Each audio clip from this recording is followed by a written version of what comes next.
Cuba, que viva Cuba. Cuba para siempre.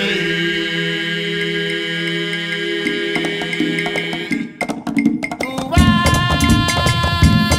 que viva Cuba. Cuba para siempre.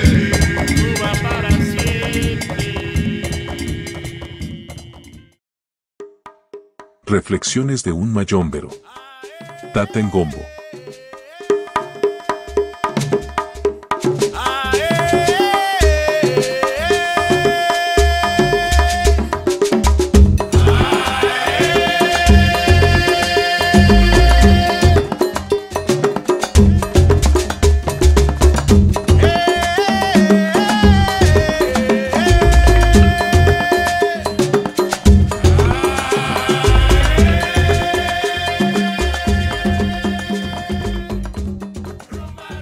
¿Cuál es el rol de la mujer en el mayombe? Quiero hablarles de un tema que me han pedido mucho a través de los comentarios privados de YouTube.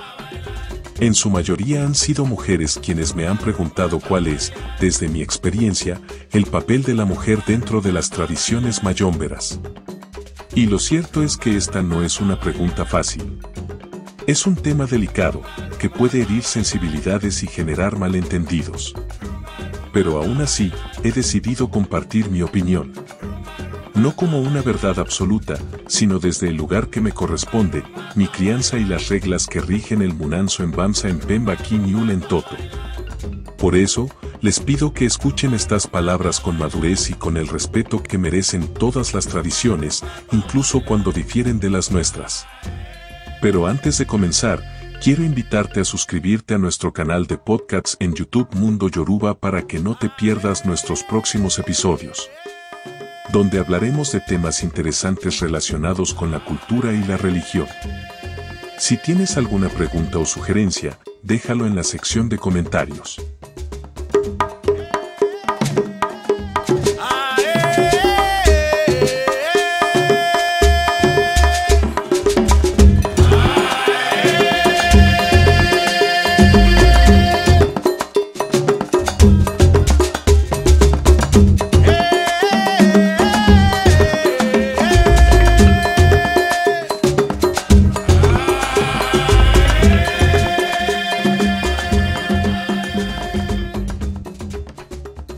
Dentro del Munanzo al que pertenezco, la mujer no tiene un rol central en los oficios del mayombe.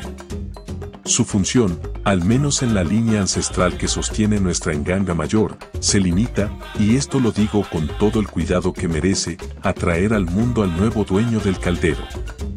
Y no se trata de menospreciar ni de decir que la mujer vale menos que el hombre.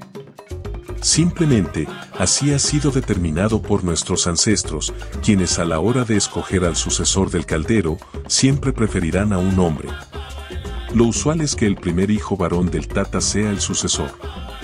Si no es aceptado por los ancestros, se presenta al segundo hijo, y así sucesivamente. Las hijas, por esta misma tradición, quedan descartadas. Tan estricta es esta norma, que ni siquiera existe un ritual formal para iniciar a una mujer como dueña del caldero. No hay tratados, no hay precedentes. Habría que inventar una ceremonia completamente nueva, y aún así, en mi línea, eso sería imposible. Ahora bien, esto no significa que la esposa o las hijas del tata estén excluidas por completo. Ellas gozan de la protección del Munanzo y tienen ciertos privilegios, pero no podrán heredar el fundamento. Incluso si el tata solo tiene hijas, el linaje esperará al primer nieto varón. Por eso, aunque la mujer no oficie, su papel es esencial.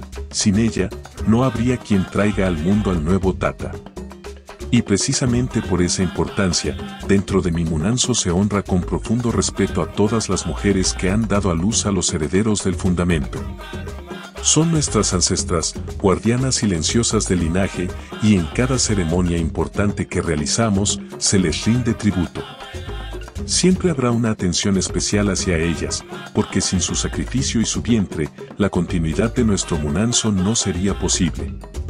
Tampoco se trata de que el mayombe excluya a la mujer por machismo. Sería un error pensar eso. El hecho de que, en ciertas casas, los oficios estén destinados solo a hombres no responde a una intención de menospreciar, sino a estructuras espirituales determinadas por linajes ancestrales.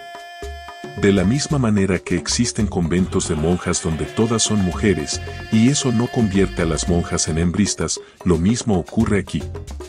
La espiritualidad tiene formas distintas de manifestarse según el camino que se siga. La mujer tiene la misma capacidad espiritual que el hombre. Puede alcanzar niveles profundos de sabiduría y desempeñar roles importantes en el mundo espiritual y en la humanidad. Porque la magia, el misterio, la conexión con lo invisible no son exclusividad del mayombe. Existen en muchas otras creencias, en muchos otros caminos, y cada uno tiene sus reglas, sus estructuras y sus custodios. Recuerdo algo que nos contaba mi abuelo, Tata Manfuita. Decía que en Cuba existieron varios calderos dirigidos por mujeres. Mujeres poderosas, con una habilidad extraordinaria para la magia negra. Enfrentarlas era casi una sentencia de muerte.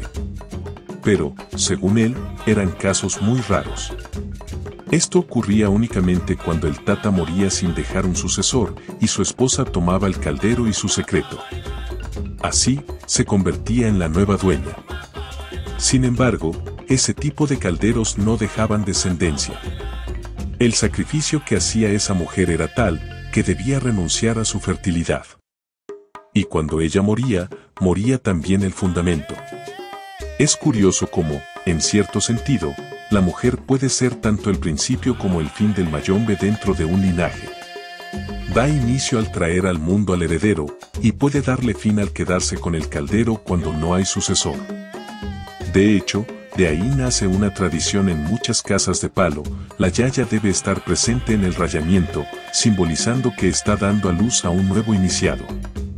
Aunque hay casas más conservadoras que no realizan esta representación simbólica, considerándola innecesaria.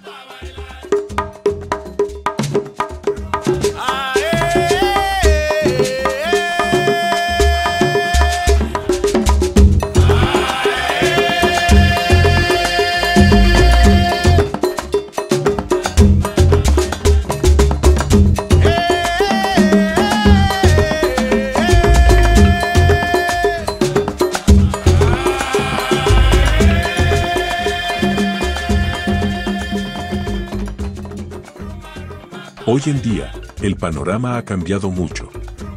Ya no existe un único mayombe.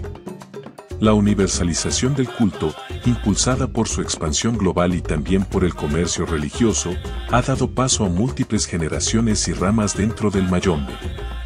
En muchas de ellas, se ha abierto un espacio legítimo para la mujer dentro del munanzo, reconociéndole no solo un oficio como yaya Nkisi, sino incluso entregándole la batuta principal como yaya mayor. Es decir, la mujer ya no solo participa, sino que en ciertas casas de palo, lidera, dirige y sostiene el fundamento con la misma autoridad y respeto que un tata. Esto, aunque distante a lo que dicta mi linaje, es una realidad presente en otras crianzas que también merecen ser escuchadas y respetadas. Quiero dejar algo bien claro, esto que comparto no es un juicio ni una imposición. Es mi experiencia, mi crianza, mi tradición. Lo que ocurre dentro de mi munanzo es lo que yo conozco, lo que respeto y practico. Y fuera de él, no me corresponde opinar sobre lo que otros hacen. Tengo grandes amigos tatas y grandes amigas yayas a los que admiro y respeto profundamente. Cada uno está en su espacio. Ellos tienen su camino, y yo tengo el mío. Así de simple. Nadie es dueño de la verdad absoluta. Cada quien cree, honra y practica su tradición como fue criado.